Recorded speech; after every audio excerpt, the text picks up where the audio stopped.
Welcome to Nabadarpan YouTube channel. সকলকে স্বাগত জানাই নবদর্পণ ইউটিউব চ্যানেলে। ফ্রেন্ডস, এখনও পর্যন্ত যারা আমাদের চ্যানেলটি সাবস্ক্রাইব করেননি, প্রত্যেকের কাছে রিকোয়েস্ট, আমাদের চ্যানেলটি সাবস্ক্রাইব করে আমাদের পাশে থাকুন, আমাদেরকে সাপোর্ট করুন, আমাদেরকে এগিয়ে যেতে সাহায্য করুন। ফ্রেন্ডস, এখন আলোচনা করব আরজিকর কলেজের আপডেট নিয়ে। চলুন ভিডিওটি শুরু করি।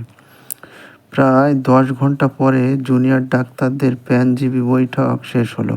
বৈঠকে কী কী সিদ্ধান্ত নেওয়া হয়েছে শুক্রবারই ঘোষণা করতে পারেন জুনিয়র ডাক্তাররা। প্রায় 10 ঘন্টা পরে জুনিয়র ডাক্তারদের প্যানজীবী বৈঠক শেষ হলো।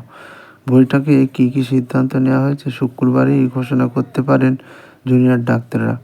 সব মেডিকেল কলেজের প্রতিনিধিদের প্যান জেনারেল বডি জিবিওর বৈঠকে বসার আগে বৃহস্পতিবার সন্ধ্যায় নিজেদের মধ্যে জিবি বৈঠক সারেন আরজিকর হাসপাতালের জুনিয়র ডাক্তাররা। রাত 10টার পর শুরু হয় জুনিয়র ডাক্তারদের প্যানজীবী বৈঠক। রাতভর বৈঠক চলার পর শুক্রবার সকাল 8:30 নাগাদ বৈঠকস্থল ছাড়লেন জুনিয়র ডাক্তাররা। আন্দোলনের সম্ভাব্য অভিমুখ নিয়ে বৃহস্পতিবার আরজিকর হাসপাতালের সিনিয়র ডাক্তারদের পরামর্শ নিয়েছেন জুনিয়র ডাক্তাররা। সিনিয়রদের অনেকেই প্রস্তাব দিয়েছেন পূর্ণ কর্মবিরতির পথ থেকে সরে এসে আন্দোলনের অন্য কোনো পন্থা বার করা হোক।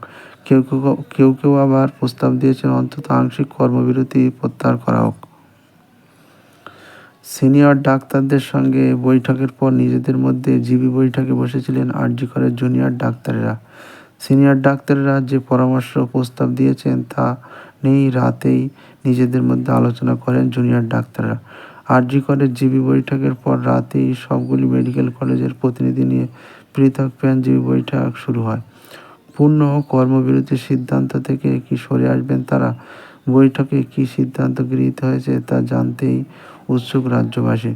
সব মেডিকেল কলেজগুলিকে নিয়ে জিবি বৈঠকের আগে জুনিয়র ডাক্তারদের প্রতিনিধি অনিকেত মাহাতাও জানেন কর্মবিরতির বদলে অন্য কী কী বিকল্প পন্থা হতে পারে, সেই নিয়ে আলোচনার জন্য এই বৈঠক।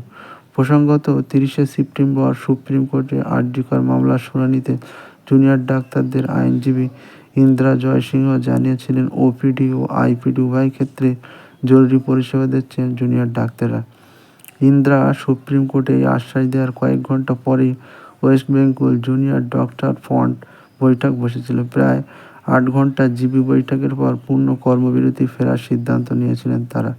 একদিকে যখন সুপ্রিম কোর্টে ইন্দ্রা আশ্বাস দিয়েছেন, অন্যদিকে পরক্ষণেই জুনিয়র ডাক্তারদের এই পূর্ণ কর্মবিরতির সিদ্ধান্ত এই ঘটনাগুলি কতটা প্রভাব ফেলতে পারে তা নিয়ে চর্চা শুরু হয়েছে চিকিৎসক মহলে।